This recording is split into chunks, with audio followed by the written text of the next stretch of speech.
This is one of those games where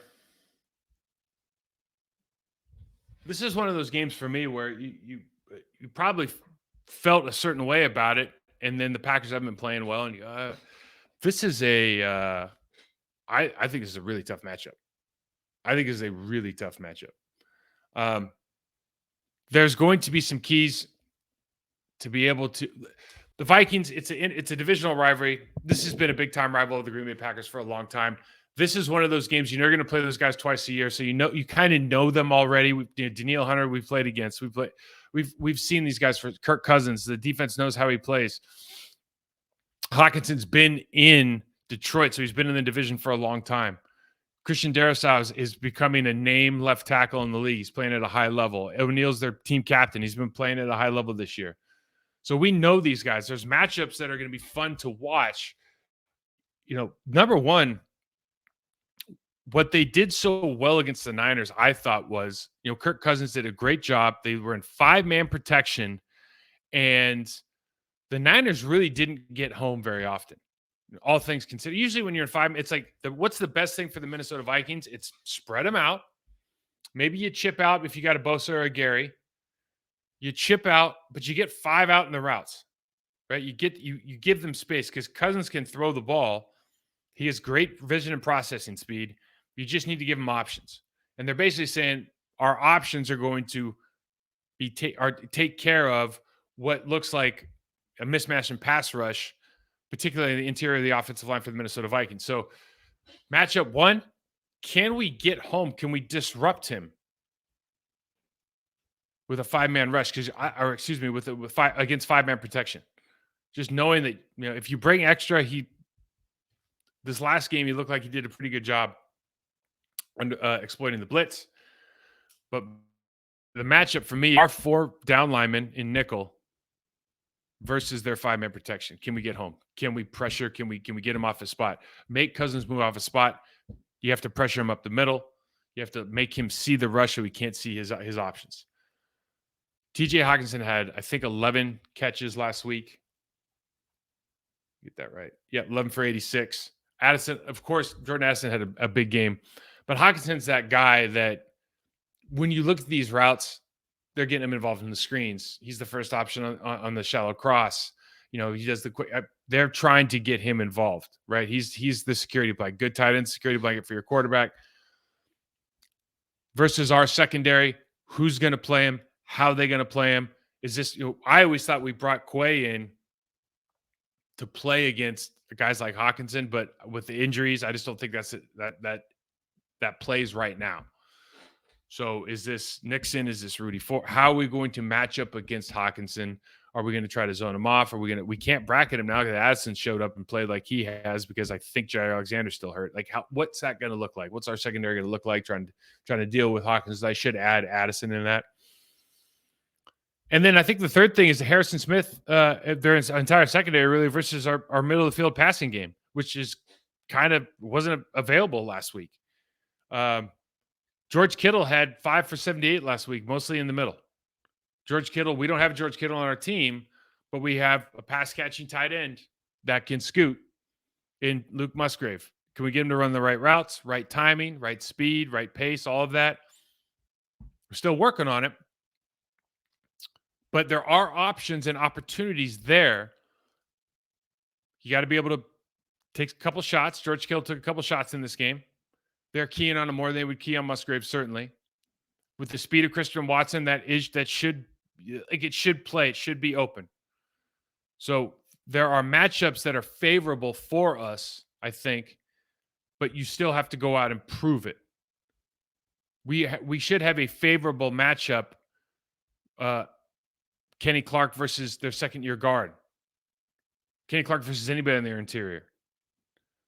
Wyatt, if he's healthy with that knee. In passing situations. They've done a good job getting rid of the ball fast. He's processing quick. He stands in the pocket, but you do know where he's going to be most of the time. Can you get to him? Can we get our tight ends involved in the middle of the field passing game? Can we start running some higher, multi-leveled in cuts, crossers? Plays were available to the San Francisco 49ers. They didn't make every play this week, certainly, but plays were available to them. And then how are we going to take care of TJ Hawkinson? Those are the matchups I like. The keys to victory kind of follow those. Number one, a comfortable Kirk Cousins is a confident Kirk Cousins. Can we play what I would just call, you talk about complementary football, you're talking about offense and defense. I'm going to talk about complementary defense. Can we rush the passer and hold up in the secondary so we get him off his first and second option? We need to get his eyes moving around, and we need to get to that rush. Last week, again, I don't know this for a fact. It looked like we had a rush plan for Russell Wilson. I hate that idea. I think you give him too much credit. You're not going to do that with Kirk Cousins. You're not worried about him rushing and getting out of the pocket. So it's ears pinned back. Are we going to rush underneath if they give us the opportunity? We're going to bull into the pocket. Are we going to make him feel the presence of the right tackle with Rashawn Gary as far as bulling him into his back? How are we going to deal with that? What moves are we going to be using? But can we get home? Can we really force him with that four-man look? Can we because the other thing you notice is when Quay's the last couple of weeks when they've sent Quay, those aren't effective rushes. The way that they're sending the timing, it just hasn't looked right as far as they're not. It's not like you're watching Demario Davison, who's literally for the Saints, who's just picking the hell out of the right guard or the center and creating this wide lane, or picking the tackle and then coming off and making a hit. Like, not the same at all. And if you're not doing that against a good offensive line that can pass protect, Chris Cooper is the name of the offensive line coach. Good coach. If you're not doing that, then you're going to have a really hard time getting home with that guy, and you're kind of you're wasting a player that could be probably better used in the secondary. Number two, Green Bay has to win the turnover battle this week. You have to win the turnover battle at home. This team got 2 out of Brock Purdy. He might have had a concussion now, blah, blah, blah, blah, blah. You got another one off of early in the game off of Christian McCaffrey. So they went in and beat a good team at their place, committing 3 turnovers. It is mission critical. Jordan Love's had a couple strings, I think 6 or 7 picks in the last 3 weeks. 6 picks in the last 3 weeks. Some are his fault, some are not. Regardless, you want to win the game or give yourself the best opportunity to win. Turnover margin wins games. I have a 3A and a 3B. Number 3A, get Aaron Jones more involved in the passing game. Didn't play a ton last week. Didn't get a ton of rushes. Get him more involved in the passing game. Is that screens? Is that arrows? Is that swing? Get the ball in your best player's hands. Let's not play around with this anymore. You want to win some games? Get the ball in your best player's hands. And B, remove everybody from the box who can't block, especially if we're talking about the run game. If they're in base defense and we got Luke Musgrave in there trying to block Daniil or trying to block DJ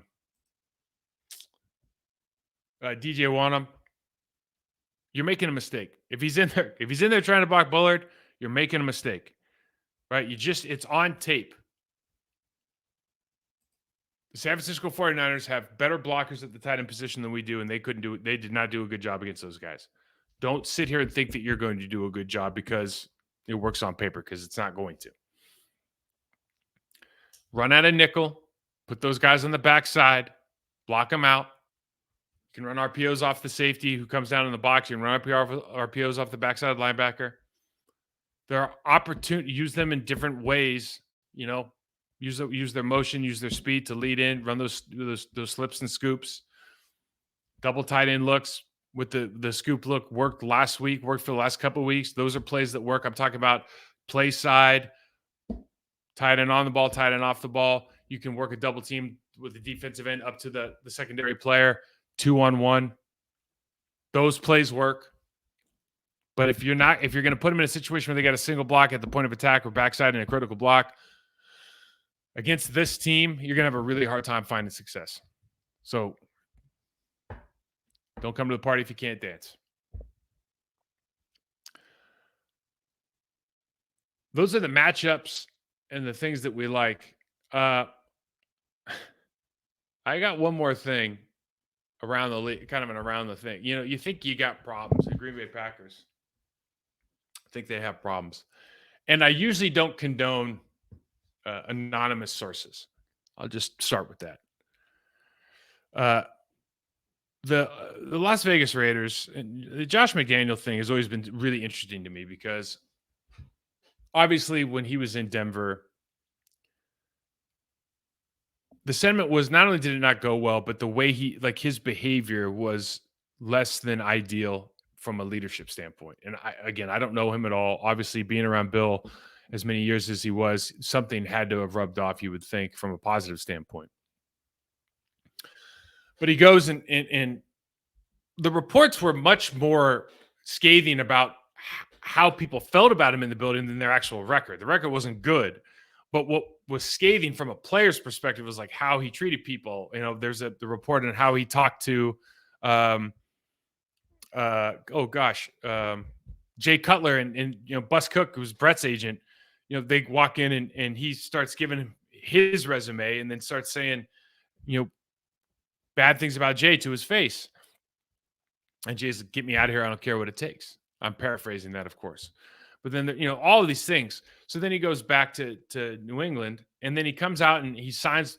He's going to sign with the Colts to be their head coach, and he backs out of the deal last minute. And you're just going, there's always like, okay, why do we keep trying to hire the same guys? And there is this thing that you get better in your second job than your first, and we could go into that, but it makes sense. You learn a lot in your first job, the weight of everything that comes to being with a head coach. And then he gets the job with Las Vegas, and obviously Las Vegas is, and the Raiders organization is somebody that's always in the spotlight. It's an old time program. It's from Madden and obviously Al Davis. Everybody knows about them. They're always in there. They were a national topic of conversation for years and years. And this thing comes out about Devontae Adams is not happy. He's not getting the ball. It makes sense. Waller says something. Max Crosby's. Everybody's kind of frustrated about their situation, which is normal. Okay. Then Hunter Renfrow right now is having a problem with Josh. They're not seeing eye to eye. Again, there's two things here that are interesting. One is the Green Bay Packers aren't, killing everybody. And there's a lot of questions outside the building about play calling, Joe Barry. You don't see players just questioning coaches, right? Like, this is a real professional organization, and that's not how you behave. That's not the culture. That's not the standard. It happens here a lot. So that says a lot to, like, for me as an ex-player, that says a lot right there. And again, these are anonymous sources, and so I'm only going to put one just because it's funny. So after they lost the game this last week, it just says, guy goes, well, we have to go in and watch film and listen to the coaches blame us again for the loss. So after that, I'll be good. And you just go, I'm 100% sure that's a real comment. I don't know who said it. The guy's a coward for not putting his name on it. I'm 100% sure that's a true comment because you could just, like, I've sat and you're at the restaurant with your boys after the game. You just got your butt kicked. You're sitting in the locker room, and somebody will just say something like that. Well, if things aren't going well and you're feeling sorry for yourself, it's kind of a lick in your wounds comment, right? Well, I was going to go in and I wonder how they're going to blame us for this one. No, but that you think you have problems in Green Bay being 3-4. That's problems. That organization is, I don't know how you come full circle, come back from that, just from a relationship standpoint, trust standpoint. Who knows who's in charge, general manager, head coach, obviously Stephen Davis, the owner. I mean, there's just so much going on, but listen, the point is, regardless, the Packers go 2-15 this year. Okay. We're not 3-4. We're 2-5. God, that's terrible. Is that true? What are we? We're 3-4 or 2-5? We're 2-4. Excuse me. So we go 2-15 this year. Worst case scenario.